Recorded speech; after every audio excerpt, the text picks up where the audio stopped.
ඔබ නැවතත් එකතු වෙන්නේ 7 වෙනි පැය සමගින් අපි 7 වෙනි පැයේ දැන් මේ ඉතිරි කාල සීමාව ඉතිරි අඩහොරාව තුල අපි කතා කරන්න හිතුවා රටේ දැන් ඔබ දන්නවා අයවැය පාර්ලිමේන්තුවට ඉදිරිපත් කළ අයවැය සම්මත වුණා මේ අයවැය යෝජනා ක්‍රියාත්මක වෙන කාල සීමාව.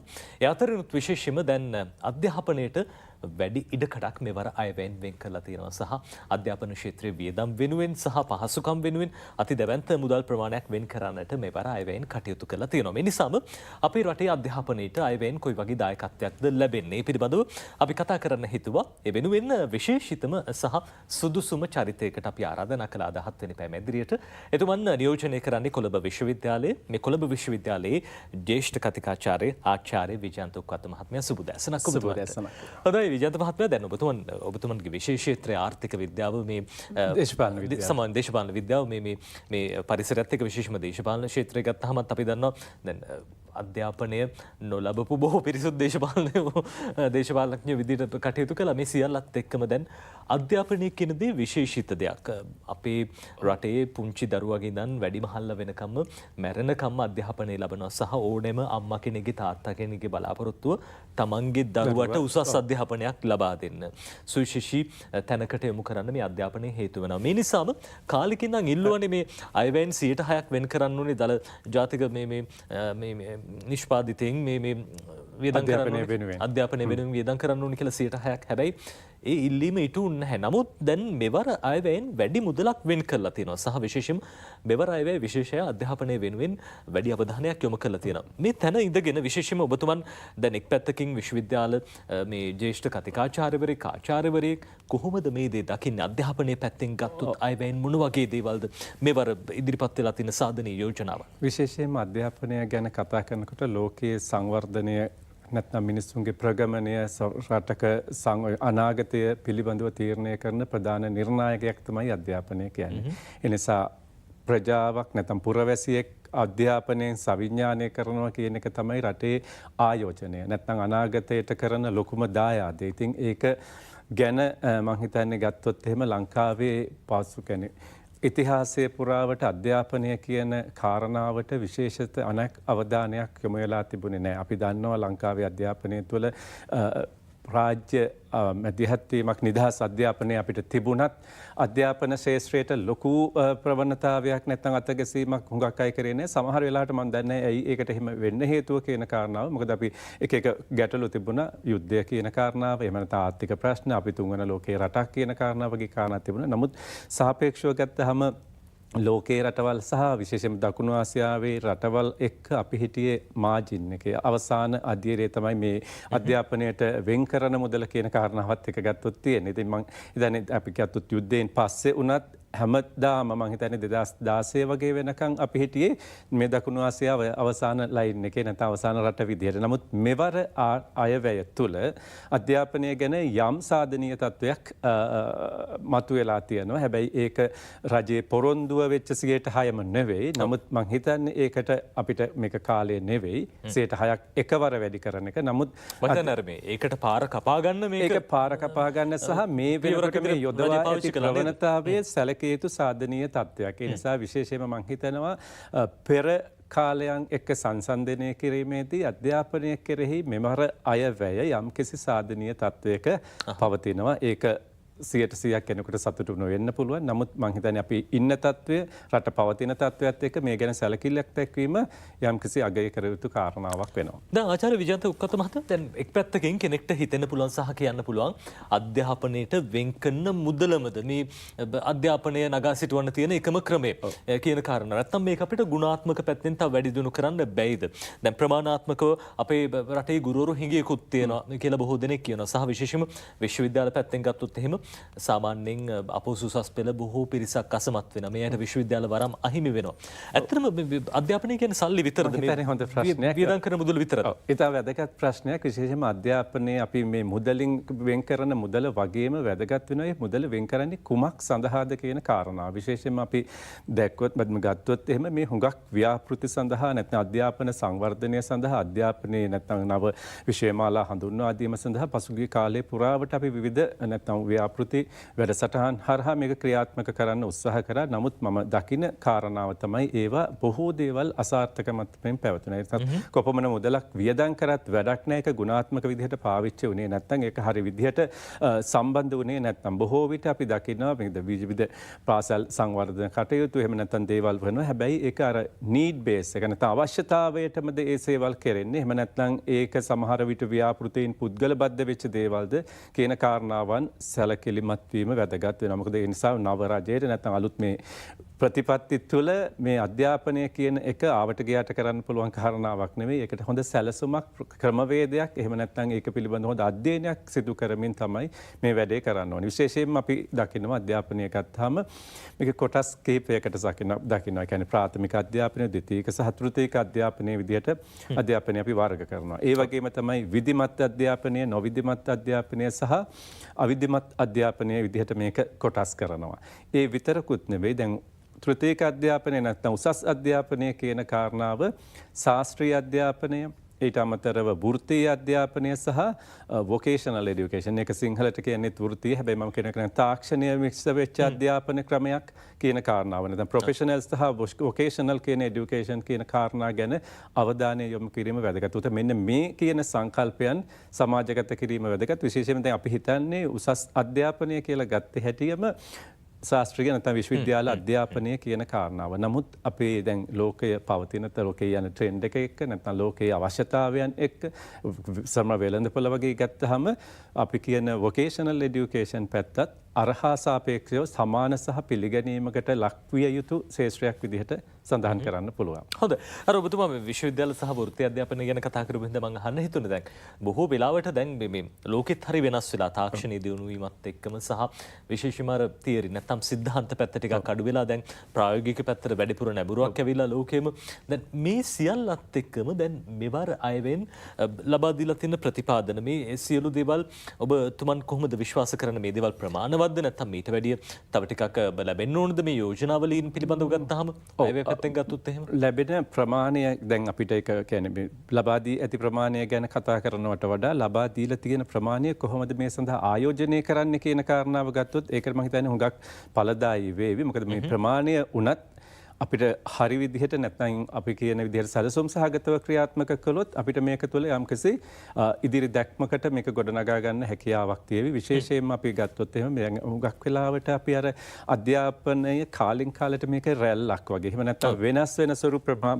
ප්‍රවණතාවයන් පෙන්වුම් කරනවා. රැකියාව පදනම් කරගත්තු ලෝකයේ ට්‍රෙන්ඩ් එක ඒ වගේ කාරණා. පහුගිය කාලවල වල ගත්තාම අපි ශාස්ත්‍රීය අධ්‍යාපනය, විශ්වවිද්‍යාල අධ්‍යාපනය ගැන ලොකු බලාපොරොත්තු ලොකු නැත්නම් විශ්වාසයන් තියාගෙන හිටියා. හැබැයි දැන් මේ වෙනකොට විශේෂයෙන්ම තරුණ තරුණියන්ගේ විශ්වවිද්‍යාල ශාස්ත්‍රීය අධ්‍යාපනයට එහා ගිහිල්ලා රැකියා අභිමුඛ අධ්‍යාපන ක්‍රමයකට යොමු වෙන ප්‍රවණතාවයක් තියෙනවා. ඉතින් ඒ වගේ අවස්ථාවක මේක දැන් විශ්වවිද්‍යාල අධ්‍යාපනය කඩා වැටෙන්නෙත් නැතුව නැත්නම් අර පැත්තේ ඒ අවශ්‍යතාවයට ගැලපෙන විදිහට ඒ ශාස්ත්‍රයන් තුළ නවීන විෂයපතයන් නැත්නම් ඒ ලෝකයට රැකියා වෙළඳපොළට එහෙම නැත්නම් තරුණ ඉල්ලුමට ගැලපෙන විෂයපතයන් වලට නැත්නම් ශාස්ත්‍ර වලට මේ අධ්‍යාපනය සඳහා පුළුල් ඉඩකඩක් ලබා දුන්නොත් අපේ ලංකාව තුළ විතරක් නෙවෙයි විශේෂයෙන්ම අපි වෙළඳපොළ ජාත්‍යන්තරයේ කරහා ගෙනියන්නත් මේක හොඳ අවස්ථාවක් කරගන්න පුළුවන්. ඒ නිසා බොහෝ විට දැන් අපි මේ හුඟක් වෙලාට මේ එවලින් එවලට අපි පැලැස්සර ගහන ක්‍රමයකට යන්නේ නැතුව සැලසුම් සහගතව දිගු කාලීනව මේ අධ්‍යාපන ක්‍රමවේදයකට යන්න පුළුවන් නම් ඒක ඊටාම වැදගත් වෙනවා. විශේෂයෙන්ම අපි කියනවා තාක්ෂණය සහ වෘත්තීය අධ්‍යාපනය ශාස්ත්‍රයන් ඔස්සේ. පැහැදිලිවම දැන් මේ සියල්ල රටේ දරුවෝ වෙනුවෙන් හේතුව දැන් අපේ රටේ සාක්ෂරතාවයේ 90ට 95ට වැඩිය ඉහළයි කියවට සමහර වෙලාවට මේ අය ලෝකෙට යනකොට ප්‍රායෝගික පැත්ත ටිකක් අඩු වෙලා තිබ්බ පහුගිය කාලය පුරාවටම ඉන්දියාව පැත්තෙන් අපි දැක්ක තාක්ෂණික අංශයේ බොහෝ වෘත්තිකයන් පිරිසක් බිහි වෙනකොට අපේ රටින් ඒ ප්‍රමාණය අඩු වෙලා තිබ්බා.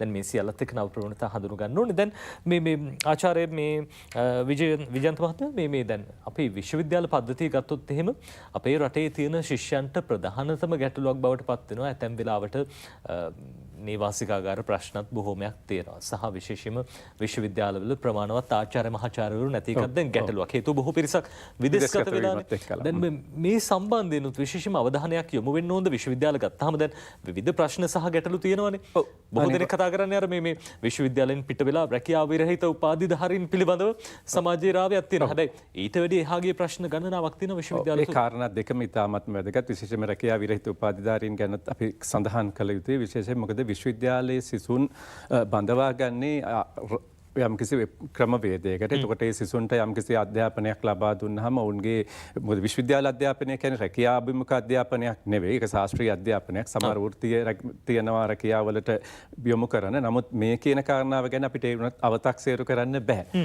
ඒ වගේම තමයි විශ්වවිද්‍යාලයක ප්‍රමිතිය ගුණාත්මක භාවය කියන කාරණාවත් ඉතාමත්ම වැදගත්. පසුගිය කාලයන් තුළ රටේ පැවතිච්ච ආර්ථික තත්ත්වයන් සමාජීය වෙනස් වීම එක්කලා විශ්වවිද්‍යාල පද්ධතිය යම්කිසි බිඳවැටීමක් පහළ බැසීමක් සිද්ධ වෙලා තියෙනවා. විශේෂයෙන් මේකට පෞද්ගලික විශ්වවිද්‍යාල වල නැගී සිටීමත් බලපෑමක් වෙලා තියෙනවා. ඉතින් ඒක නිසා ඒවත් එක්ක ගුණාත්මක අධ්‍යාපනයක් ලබා දීමේදී ඒ යටිතල පහසුකම් ලබා දීම නැත්නම් අධ්‍යාපනයේ ගුණාත්මක භාවය සංවර්ධනය කිරීම, අලුත් විෂය ශාස්ත්‍රයන් කරා යොමු කිරීම, ඒ වගේම තාක්ෂණය වගේ දේවල් වලට යොමු කිරීම, නැත්නම් ඒ ආදාළ මාවත් ඉවර කිරීම මේක ඉතාමත්ම වැදගත්. ඔබ කිව්වා වගේ අර සාක්ෂරතාවය ගැන කතා කරනකොට අපි ලොකු උද්‍යාමයකින් කතා කරනවා අපිට 90% ගානක මේ ලියන්න කියන්න පුළුවන් කියන කාරණාව. නමුත් ඒක නෙවෙයි අධ්‍යාපනය කියන එක. නැත්නම් ඒක නෙවෙයි රටක සාක්ෂරතාවයේ හෝ පුද්ගලයන්ගේ දැනුම හෝ සවිඥානිකත්වය කියලා කියන්නේ යමක් තේරුම් ගන්න, යමක් අවබෝධ කරගන්න පුළුවන් ප්‍රජාවක් වීම. විශේෂයෙන් අපේ අධ්‍යාපනය ගැන ගත්තොත් එහෙම අපි අධ්‍යාපනයේ මූලික කරගෙන තියෙන දැනුම සහ කුසලතාවයන් වලට පමණයි. බොහෝ විට අපි විශේෂයෙන් මේකේ තියරි පාඩ එක වගේ තියරිටිකල් බේස් එක නැත්නම් ශාස්ත්‍රීය අධ්‍යාපන ශාස්ත්‍රයන් වලට අපි යොමු වෙනවා. හැබැයි ඒ වගේම යම්කිසි කුසලතාවමය අධ්‍යාපනයක් ලබා දෙනවා. හැබැයි අපේ අර සදාචාරාත්මක අධ්‍යාපනය එහෙම නැත්නම් අපේ තියෙන වැලියු බේස් එක එහෙම නැත්නම් යම්කිසි විදිහකට වටිනාකම් හරපද්ධතීන් වගේ සම්බන්ධ අධ්‍යාපනය තුල කතා කරන ප්‍රවණතාවය අඩු වෙලා තියෙනවා. සහ මේ විජන්ත මහත්මයා දැන් අර මේ අපි දැක්ක පහුගිය දවසක අගමැතිනියත් ප්‍රකාශ කළ තිබෙන දැන් එතුමිය අධ්‍යාපන අමාත්‍යවරිය විදිහට මේ අධ්‍යාපනයේ වෙනස්කම් සිදු වෙන්න ඕනේ, ප්‍රතිසංස්කරණ සිද්ධ වෙන්න ඕනේ. සහ විශේෂයෙන්ම දැන් අර උපාධිධාරීන්ගේ ගැටලුවේදීත් දැන් රැකියාව වෙළඳපොළ ඉලක්ක කරගෙන අපේ රටේ උපාධි ලබා දුන්නා නම් ওই ප්‍රශ්නේ විසඳෙනවා. දැන් සමහර වෙලාවට ගත් උපාධියට සරිලන රැකියාවක් නැහැ රැකියාව වෙළඳපොළේ. ඔබතුමන් මොකද හිතන්නේ දැන් ඉදිරියේදී හරි මේ රැකියාව වෙළඳපොළ ඉලක්ක කරගෙන උපාධි ලබා දෙන්න ඕනේ? මේක කාලාන්තරයක් තිස්සේ එන ප්‍රශ්නයක්. අපි අවුරුදු ගාණක් තිස්සේ මේ කියන රැකියාව විරහිත උපාධිධාරීන්ගේ ගැටලු කාරණාව දැක්ක. ඇත්තටම අධ්‍යාපනය කියන්නේ මම කිව්වා ඉස්සෙල්ලා කිව්වා වගේ ශාස්ත්‍රීය අධ්‍යාපනයේ, වෘත්තීය අධ්‍යාපනයේ සහ තාක්ෂණික වේදී අධ්‍යාපනයේ දිහලා ගත්තාම ශාස්ත්‍රීය අධ්‍යාපනය තුළ රැකියාව අභිමුඛ කරගත්තු අධ්‍යාපන ක්‍රමයකට අපිට යොමු කරන්න බෑ. ඒක තුළ සෞන්දර්ය, කලාව, මිනිසුන්ගේ මානසික තත්ත්වයන් එහෙම නැත්නම් මිනිසුන්ගේ ආධ්‍යාත්මික සංවර්ධනයන් තුළ තමයි ඒක ගොඩනගන්නේ. හැබැයි වෘත්තීය අධ්‍යාපනයන් ශාස්ත්‍රයන් තුළ ඒ වෘත්තීන්ට අනුව ඉංජිනේරු, වෛද්‍ය එහෙම නැත්නම් ගණකාධිකරණය වගේ විෂයන් වලට අපි යොමු කරනවා. හැබැයි රටක් විදිහට සැලසුම් කරන්න ඕනි අපේ රටේ ශ්‍රම බලකාය මොන පැත්තටද අපි යොමු කරන්න කියලා. කොච්චර අවශ්‍යතාවයක් තියෙනවද? ඒකට ගැළපෙන පිරිස් තමයි ප්‍රමාණයන් තමයි මේකට අනුගත කරන්න ඕනේ. එහෙම නැත්නම් රටට හෝ ලෝකයට. ඒකට අන්න ඒ මට්ටම ගැන විශ්වවිද්‍යාල සිසුන්ට හැකියාවක් නැහැ ඒක වෙනස් කරන්න. ඒක වෙනස් කරන්න තියෙන්නේ පොලිසි ඩිසිෂන් මේකර්ස්ලාට. එහෙම නැත්නම් ඒක ප්‍රතිපත්ති සම්පාදකයන් තමයි ඒක දැනගන්න ඕනේ. ඒක හොඳ අධ්‍යයනයක් කරලා එහෙම නැත්නම් හොඳ සැලසුම් සහගතව කරන්න ඕනි කාරණාවක්. ඒ බැවින් ඒ කාරණාවේදී රජයක් විදිහට නැත්නම් රටක් විදිහට අපි මේක සැලසුම් කිරීම ඉතාම වැදගත්. අපේ රටේ තරුණ පරපුරගේ ඉදිරි අනාගතේ මොකද අපි මොනවා කිව්වත් රැකියාවක් තමයි අපි හැමෝගෙම බලාපොරොත්තු අවශ්‍යතාවය. ඒ නිසා අධ්‍යාපනය ඒකට යම්කිසි නාභිගත කිරීමක් සිදු කිරීම වැදගත්. හැබැයි ඒක තුළ සාහිත්‍ය, කලාව, සෞන්දර්ය, ඉතිහාසය, ආගම හෝ මිනිසුන්ගේ රසවින්දනය වගේ දේවල් කඩාකප්පල් කිරීම හෝ එකපාරට නවතා දැමීම ගැටලු සහගත. අපිට ඒකට හොඳ උදාහරණයක් තියෙනවා. පහුගිය කාලේ අපි වගාවන් ගැන ගත්තාම නේද? කාලයකට එක ට්‍රෙන්ඩ්ස් තියෙනවානේ. අන්න ඒ වගේ අධ්‍යාපනයත් ඒ ට්‍රෙන්ඩ්ස් වලට යනවට වඩා ඒක බැලන්ස් කිරීම. එහෙම නැත්නම් සමබර කිරීම වැදගත්. එහෙම නැත්නම් ලොකු රික්තයක්, ලොකු පුරප්පාඩුවක් අනාගතයේදී ඇති වෙන්න පුළුවන්. හොඳයි.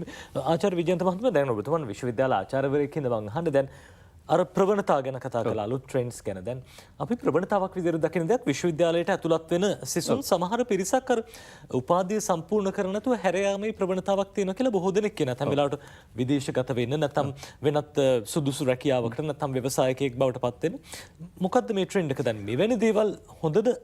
ඒකට බලපාන සාධකයන් කීපයක් තියෙනවා. උදාහරණයක් ගත්තාම විශ්වවිද්‍යාලයට ඇතුළත් වෙනවා නම් තමන්ගේ උපාධියට සරිලන ජොබ් එකක් රැකියාවක් සමාජය තුළ තියෙනවා නම් එයා විශ්වවිද්‍යාලේ හැරගෙන යන්නේ නැහැ. මොකද එයා ඒ අවුරුදු 3 හෝ 4 කැප කරගෙන ඒ අධ්‍යාපනයට යොමු වෙනවා. හැබැයි ඒක තුලින් එහෙම නැත්නම් මේ අධ්‍යාපනය ලැබුවට පස්සේ අනාගතයේ අවිනිශ්චිත නම් රැකියාවක් හෝ ජීවත් වෙන ආදායම් මාර්ගයක් නැත්නම් එහෙම නැත්නම් ඒකට අදාළ සුසු පරිසරයක් රට තුළ හෝ ලෝකයේ තුළ ගොඩනැගිලා නැත්නම් ඔහු බලනවා තමන්ගේ ඊළඟ අවස්ථාව හෝ ඊළඟ විකල්පය. ඉතින් එවැනි තත්ත්වයක් මත ඔවුන් වෙනස් වෙන්න පුළුවන්. එහෙම නැත්නම් වෙනත් රැකියාවන් හෝ වෙනස් ශ්‍රේෂ්ඨයන් වල යන්න පුළුවන්. හොඳම උදාහරණය තමයි පහුගිය අපි දැක්කොත් උපාධිධාරීන් රැකියා ලබා දීමේදී පසුගිය කාලයන් වල අපිට ගත්තාම එහෙම විවිධ ශ්‍රේෂ්ඨයන් වල අධ්‍යයනය ලැබපු අය Tamanට නොගැලපෙන, Tamanට අදාළ නැති, එහෙම නැත්නම් Tamanට කිසිසේත් නිකන් සරිලන්නේ නැති ශේෂ්ත්‍රයන් වල අධ්‍යාපන නැත්නම් රැකියා වෘත්තීන් සඳහා යොමු කරලා තියෙනවා. ඒතකොට රැකියාවක් ඕනි නිසා මේගොල්ලෝ මේ තැන හිටියට හැබැයි ඉගෙනගත්තු විෂය එහෙම නැත්නම් ඒ අදාළ විෂයපතය තුලින් තොරව මේ තත්වයට පත් කරලා තියෙනවා. ඉතින් එවැනි තත්වයක් එක්ක ඔවුන්ගේ කැමැත්ත සමහර වෙලාවට උපාධියෙන් පස්සේ කරනවට වඩා වෘත්තීය රැකියාවක් නැත්නම් වොකේෂනල් ට්‍රේනින් එකකට යොමු වෙන්න තියෙන ඉඩකඩක් තියෙනවා. හොඳයි.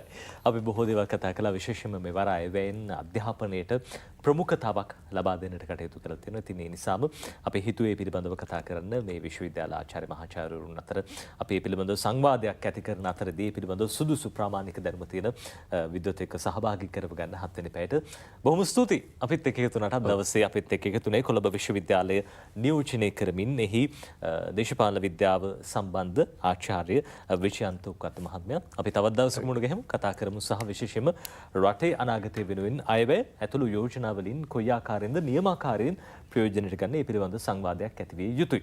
එමනම් හිතතුනි අපි සූදානම් වෙන්නේ අදට ඔබේ නිවසෙන් සමු අරගෙන යන්න. යලිත් අප මුණ ගැහෙනවා ලබන සඳුදා දවසේදී. ඔබට සුබ දවසක්. ආයුබෝවන්.